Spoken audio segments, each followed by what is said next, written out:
Hoy es 13 de noviembre del año 2020. ¿Y por qué vengo de nuevo para traerles una nueva información? Porque información es lo que más tengo, solo que este es el tiempo perfecto para darlo. Hoy voy a hacer un resumen lo más conciso posible para ustedes, en donde les voy a explicar qué es estar dentro del mapa del genoma humano. Vamos a hablar de lo que es el Génesis, qué significa el Génesis, por qué se llama Génesis y por qué termina como termina. Para empezar, voy a comenzar explicándoles el caos. El caos en el que la gente se encuentra en Génesis 1:1 es exactamente el caos en el que estamos actualmente. Usted deberá de leer la palabra de Dios para poder más o menos entender lo que a continuación le voy a revelar. Para entender el principio tiene que saber dirigirse en el final. El final del Génesis termina con la muerte de José. O sea, ¿qué quiere decir ella con esta muerte de José? Significa que el tiempo de las vacas gordas quedó allá atrás, mi hermano.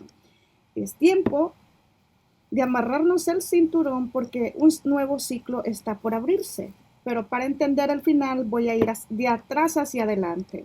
Una vez que muere José, lo que sigue antes que José muera es el patriarca, que es Israel, Jacob, que se convierte en Israel, que pelea con el ángel de la muerte, lo vence. Este ángel le cambia el destino a Israel y Israel le da la bendición a sus 12 tribus. De ellas, de estas 12 tribus, nace nuestro enemigo. De la tribu de Dan nace el anticristo que se quiere levantar. Entonces, vamos a ir para atrás. Jacob bendice a Efraín y a Manasés. Profecía de Jacob acerca de sus hijos. Profetizar es decretar sobre el destino de nuestros hijos. Jacob se dedicó en el hecho de su muerte a bendecir a cada uno según como habían hecho sus obras desde el nacimiento hasta ese entonces. Eso es lo que está pasando ahora. Nuestros destinos están a punto de tener un cambio repentino. Trabajamos, sembramos y no supimos realmente en qué tierra sembramos. No recibimos la bendición de los padres porque no honramos a los padres y estamos en un tiempo peligroso. Cuando estoy explicando de atrás para adelante. Antes de que Israel bendiga a sus 12 tribus, José sale del tiempo de la abundancia justamente para bendecir a sus 12 hermanos, porque el espíritu de la traición es lo que hace penúltimamente antes de llegar al final de una generación, es vender al que le va a dar la bendición, es echar a el que va a traer la bendición a la casa. Entonces, Él los perdona. Se puede decir que antes de este fin tenemos que estar listos para perdonar a aquellas personas que no sabemos por qué razón han decidido volverse los enemigos de este mundo, de toda la humanidad en total. Entonces, cuando José bendice a sus hermanos, la bendición está por un periodo de tiempo de 7 años. Es un periodo de gracia. Es un periodo de gracia porque el resto de las naciones se supone que están pasando grandes tribulaciones como lo estamos viviendo actualmente. Antes de que José entre a la tierra que fluye leche y miel, estuvo preso. Entonces nosotros hemos pasado por grandes tribulaciones en las que hemos estado enjaulados por decretos de personas que dicen ojalá te mueras, quizás nunca vas a progresar, eres un mediocre. Entonces estas personas tienen el poder de hechizarnos y de meterlos en jaulas y trampas para las que no estamos listos para salir, para escapar. Yo vi exactamente un cuadro de esos ayer durante todo el día que estuve durmiendo. Cuando José es vendido a sus hermanos, cuando José es vendido por sus hermanos, resulta que ellos no lo saben, pero en lugar de resultar la maldición de ellos, se vuelve la bendición. Pero antes de eso, hay un montón de conflictos en la familia de las 12 tribus. Está la deshonra de Dina, la hermana de los 12, porque es violada y ellos pagan, como quien dice, pon esta mejilla y doy la otra, así, golpeándonos, venganza, venganza, dice, mía es la venganza, dice Jehová. Y Jacob se prepara para el encuentro con Esaú. Hay una reconciliación justo antes de que hayan este montón de conflictos de familia entre los hermanos gemelos, los que desde el vientre de la madre nacieron para pelearse. Eso es lo que está aconteciendo aquí. Esta es una señal, esta es una guerra entre la luz y las tinieblas. Este es un pleito entre dos naciones que se dividen, pero que vienen de la misma fuente. Esaú, que viene de la simiente de Caín, y Jacob, que es el que viene de la simiente del verdadero elegido del reino que fue roto en el jardín del Edén. Él es el heredero. Jacob, al final de cuentas, es perdonado por el Dios de los cielos y al final de cuentas nos deja todo esto que tenemos. Nos hemos llegado hasta aquí porque Jacob logra cambiarse el nombre. Ya no es un tramposo, ya no es un burlador, se vuelve un pacificador. He aquí las guerras. Antes de esto, Jacob sirve a Labán por Raquel y Lea. Hay una disputa justo antes de que se dé a luz el pueblo elegido del Señor. Él tiene que elegir una mujer de su mismo linaje, de sus parientes. Resulta que elige una, es engañado y termina eligiendo a la otra, trabaja tiempo extra por la que verdaderamente su corazón quiere. Pero el Señor siempre cumple su destino, porque el Señor no cumple los destinos en base a trampas ni carreras. Dice el Señor, yo tendré misericordia de quien yo quiero, tendré misericordia.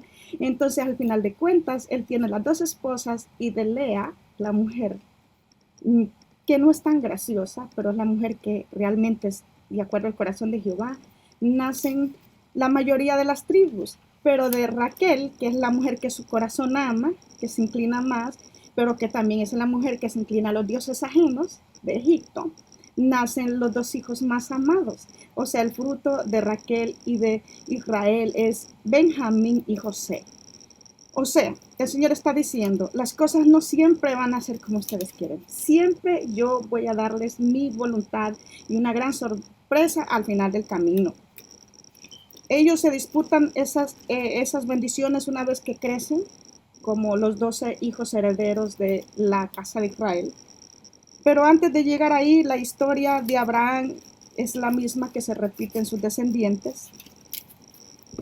Y Abraham también llega al punto de dar a luz al hijo de la multitud de estrellas de esta descendencia que actualmente somos a raíz de una mujer estéril, Sara. Sara se vuelve una mujer, una princesa para Dios, una mujer que alcanza a conmover el corazón de Dios y tiene el único Isaac, hijo heredero, que Dios bendice para que de él nazcan las 12 tribus de Israel. Cuando usted va, aquí vamos de atrás para adelante, cuando usted se va hacia atrás, usted descubre de dónde viene el nacimiento, de dónde nace Isaac. Isaac viene exactamente de Abraham, de la descendencia del amigo de Dios que es sobre él, en donde el Señor dijo que iba a crear su nueva tierra, porque el Señor le heredó esta herencia que somos nosotros, las multitudes, como las estrellas en el cielo, así serán tu descendencia, porque mientras más estrellas hay en el cielo, más herederos hay acá abajo. Los secretos de las estrellas es que nosotros somos los herederos de esas moradas. Lo que pasa es que ustedes no lo saben. La circuncisión, señal del pacto, es lo que hace Abraham cuando promete un hijo al Señor. Cuando el Señor le dice que vaya y que entregue a su único hijo heredero para sacrificio, Dios descubrió que estaba a punto de hacerlo, aunque iba en contra de su corazón, pero Dios le dijo, detente, porque realmente no soy un Dios que sacrifica humanos. No me complazco de sacrificios de animales ni de humanos. Quiero que dejes crecer al niño, porque en su lugar el Mesías que yo voy a enviar va a ser sacrificado en una cruz en el Calvario, en el monte Gólgota. Después de esto, que ya vamos llegando al principio, pero vengo de atrás para adelante, usted encuentra a Abraham en otra disputa familiar, en otro conflicto familiar con su primo, porque se ha crecido mucho la bendición entre los dos familiares. El primo o el tío, como lo que fuera, el familiar y el otro ya no se llevan bien porque ya tienen abundancia de bienes y dirigen pueblos que unos van guiados para un lado y otros van guiados, unos hacia Egipto y otros hacia las leyes del Señor, su Dios, el Creador. Antes de que ellos hagan esto, que son al final conducidos unos a crear Sodoma y Gomorra, a mezclarse con las ciudades paganas que ya existían en ese tiempo, el mundo paralelo de Abraham estaba encaminado hacia esa torre de Babel. Voy de atrás para adelante, repito, esa torre de Babel justamente se tiene que derribar antes de que Abraham tenga ese pacto directamente con Dios. Cuando Dios llama a Abraham, es porque se supone que lo siguiente que tiene que hacer es derribar la torre. Cuando esta descendencia de la que vengo hablando se mezcló con las otras naciones y llegaron a ser los poderosos de la tierra, y ya aquí ya Esaú ya no era un simple hombre, ya este hombre era un poderoso de la tierra, ya era al nivel Caín, al nivel Nimrod. Entonces ya existían estas naciones en complicidad, ya hacían negociaciones, no importando religión, no importando credo ni lenguaje, todos estaban determinados a hacerse más grande que Dios, a ser un nombre grande para ellos, para adoración de ellos. Y el Señor intervino aquí en la Torre de Babel.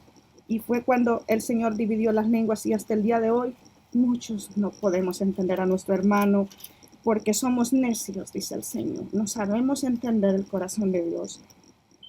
Una vez que se destruye la Torre de Babel, viene el desenfreno. ¿Por qué? Porque la gente quiere seguir haciendo su voluntad como de lugar. Bien, el hijo no respeta al padre. Viene la descendencia de Noé, porque estamos siguiendo allá cerca de lo que estamos viviendo ahorita, el caos. Vamos desde el principio, que es el final del Génesis, hacia el principio, que es el principio de Génesis. Estamos llegando ahí. Resulta que Noé, un día de esos, se tomó un vino y uno de los hijos decidió burlarse de su desnudez. ¿Y qué pasó ahí? El padre, con la autoridad del creador, lo maldice y lo deja fuera del linaje del Señor. Una vez que ese hijo se queda fuera de la bendición del padre, esto va de mal en peor. Lo que acontece después. La maldad de los hombres no tiene límites. Entonces Noé empieza a construir el arca. 120 años estuvo Moisés aquí, al final, pero ya después de esto que les voy a contar. 100 años estuvo Noé diciendo que venía la inundación para matar el pecado de la tierra, y la gente no quiso creer, no quiso escuchar, y al final los diluvios que él anunció se cumplieron. Aquí dice que la descendencia de Adán, la que fue contada como salvo, se reduce a 7 personas, porque nadie escuchó. Entonces pasa este diluvio que estamos viendo universalmente, se repite la historia. Este es un ciclo que se abre, es un ciclo que se abre aquí, aquí y cierra aquí. Es lo mismo, es el Génesis que cierra en el Apocalipsis. El Apocalipsis es una historia narrada como hoy en día vemos una película de ciencia ficción, pero es la misma historia del Génesis. Pero yo aquí estoy hablando solo de la historia del Génesis, es al revés.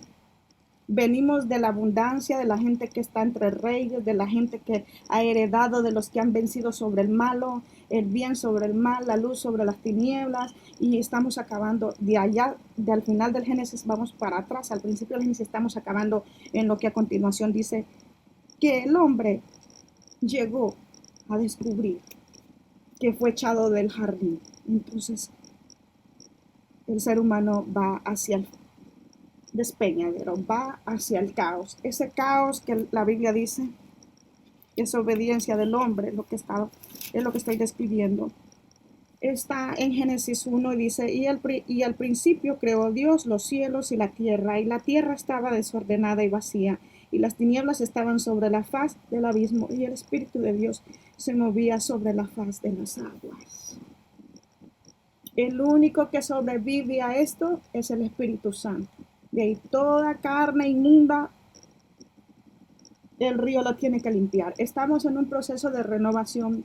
Estamos en un proceso de reconocer hijos de qué fuente somos, si somos hijos de luz, si somos hijos de tinieblas, si somos hijos para restar, para sumar, o si nos quedamos en el medio del mediador de ese Jesús que fue al monte Gólgota, que es un proceso de multiplicación. Los que sobrevivamos a estos procesos de depuración vamos a pasar a la siguiente dimensión de los que vamos a repoblar la tierra. Que Dios bendiga a Estados Unidos, que Dios bendiga al presidente y que Dios bendiga a las naciones enteras. Es mi voluntad. Estoy seguro que es la voluntad, estoy segurísima que también es la voluntad del Padre. Hasta aquí llego, tengo 14 minutos. Bendición.